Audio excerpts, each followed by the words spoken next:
So the next part that we actually have to cover for paper 5 is the standard deviation. Now, standard deviation is a pretty important component that you have to know when you're talking about statistical analysis, because what standard deviation is that it tells us how a data is spread out from its mean value. All right. And before I explain what that sentence means, I need to explain the second caveat or the second condition. Standard deviation must always include data with normal distribution. You need to know the meaning of the term normal distribution. It is just a graph with a symmetrical bell shape to it.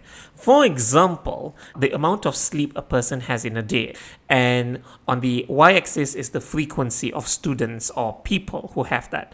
So most people will have an average amount of sleep, which is right in the middle. Very few people have very little sleep. Very few people have a lot of sleep. Like, let's say a lot of sleep is like 14 hours a day, a little bit of sleep is like 4 hours a day, and the average is about 6 to 8 hours a day. And that's how you get that symmetrical sort of bell-shaped curve.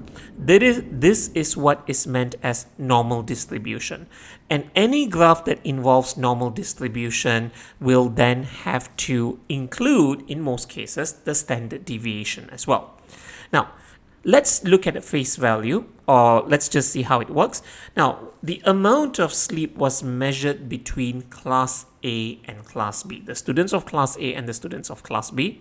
So we asked each of the students in each classroom how many hours of sleep you have in a day. And for classroom A, maybe we interviewed about 30 students, and for classroom B, we also interviewed about 30 students as well. Now, coincidentally, we calculated each student's hours of sleeping, and then we get the mean, which is the average.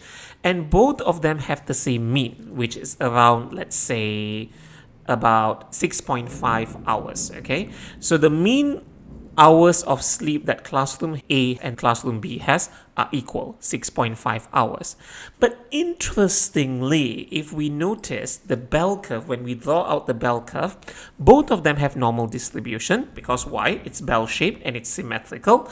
We notice that for classroom B, however, classroom A, the data is less spread out. You know, as you can see, the arrow over there is less distant. The distance from the mean is not as much. That's what is meant as less spread out. But for classroom B, it is more spread out, which means to say that classroom A has a lower standard deviation, meaning to say it is less spread out from the mean, and classroom B has a higher standard deviation, which means to say it is more spread out from the mean. So what does this signify? We will talk about that later. But now what we have to know is we have to know the formula for standard deviation.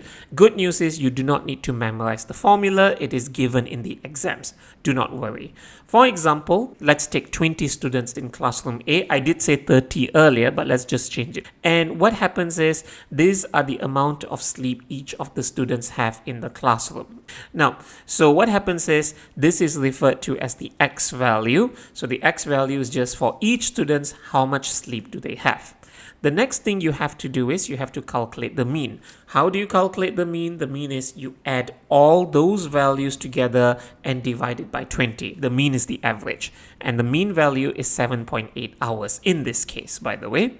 And then the next thing you have to do is you have to use this method known as X minus the mean. So 6.5 minus 7.8, 7.2 minus 7.8, you know, those kind of things, right? And then you'll get that values over there. And then last but not least, you just square those values. Again, this is how you do standard deviation. And then the total of those values, the total of X minus mean squared equals to 59.1.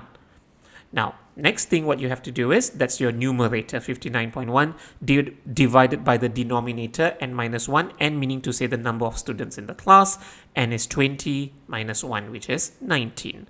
So, and then square root the whole value, and your standard deviation is 1.76.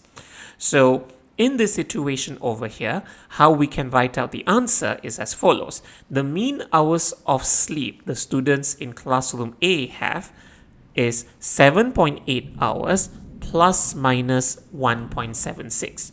The plus minus you have to put plus minus 1.76 because it can either be spread out higher from the mean or spread out lower from the mean. That's why it's written as plus minus. So the mean plus minus standard deviation is how you write them out. Now, what exactly can the standard deviation tell us? Well, the first thing is it tells us how spread out the data is from the mean. So students are like, yeah, I get that part, but so what? What's the big deal about this? It will tell us which data is technically more reliable. What does it mean by more reliable is the data is more consistent, and perhaps during the experiment there were less errors when the investigators were collecting the data. Let me explain. Imagine for the situation we have two schools, School A and School B. For the students in each of the schools, we wanted to find out the mean max squat of 100 students. So we took 100 students from each school and we not forced them. Okay, do not force students. You have to have consent to do experiments here, by the way. But what you did was you carried out the experiment where you wanted to see the students' maximum squat strength. So each student were asked to squat with weighted plates, barbell squats or whatever, and then for each students, they were calculated, each student's the squat was measured, and then the average for the 100 students were calculated. The average squat weight of School A is 70 kilograms, and the average squat weight of School B is 95 kilograms. So immediately you might go, oh wow, so perhaps School B has stronger students than School A. But wait, this is not good enough.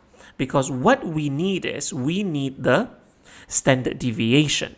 So the standard deviation over here for School A was plus minus 2.3 kilograms. But for School B, it's plus minus 40 kilograms. Right off the bat, you immediately know that School A has a lower standard deviation, School B has a higher standard deviation. It means to say that the data that was collected in School A was more consistent. That means most of the students in School A, yes, they can squat about 70 kilograms and they are not very different from each other. That means the strength of the students in that school are more consistent. That means all the students have almost equal strength. But for School B, however, because the data was more spread out, what that implies is in School B, there are extremely weak students, but there are also very, very, very strong students that will skew the mean towards one side. So in this situation over here, this tells us that School A perhaps is more consistent in the student strength and School B has less consistency. What that can also tell us is during the investigation, another possible reason was the investigators in School A used better or controlled constant variables. That means they only measured female students who are 15 years old. That means they kept those controlled variables extremely stringent, extremely strict. Whereas in School B, when they were doing the investigation, they may not have done a very proper controlled or constant variables. That means instead of just measuring students of a specific age group, they just included any students between the ages of 7 and 17. So if you include students who are the age of 7 and 17, obviously the 7-year-old students may not be able to squat extremely large weights, but the 17-year-old students might be able to squat extremely large weights, especially if you include males and females as well. That may cause the data to skew, and that may cause the standard deviation to spread out too much. It's not just good enough to look at the mean. You have to also look at the standard deviation. The lower the standard deviation, it tells you that the data is more consistent and there's less errors perhaps when collecting the data. So it also implies which data is more reliable. So if I were just looking at these two data, yes, you can assume that School B might have stronger students. But if I'm looking for consistency in the strength of 100 students, then I think definitely School A has a better consistency and better reliability due to the lower standard deviation. This is just an example of the data on an experiment. I'm not going to go through the experiment in detail, but All I want you to see here is an experiment was done on the conduction rate of the impulse in neurons of babies in groups. Okay, there's two groups, and there are the experiment was done at 30 days and 400 days. You don't have to internalize that. The point I'm just making is the ones where I'm highlighting in yellow is the mean, and the ones where I'm highlighting in blue are the corresponding standard deviations for each of the mean.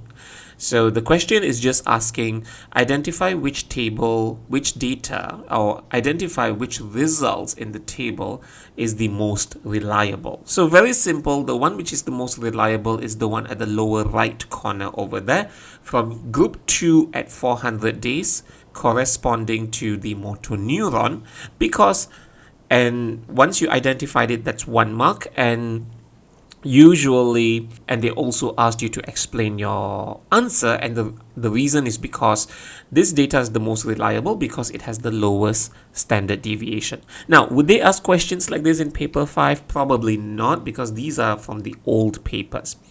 These days, what they can ask you for standard deviation will be things like perhaps calculate the standard deviation and what's the meaning of a standard deviation. But you can use the standard deviation to identify whether your means are significantly different. To do that, you will then have to calculate something known as the standard error, which we will look at in the next video, or you can also use the standard deviation to do something known as the t-test, which is an extremely confusing but effective way of determining whether means are significantly different, and I will explain that in the subsequent videos.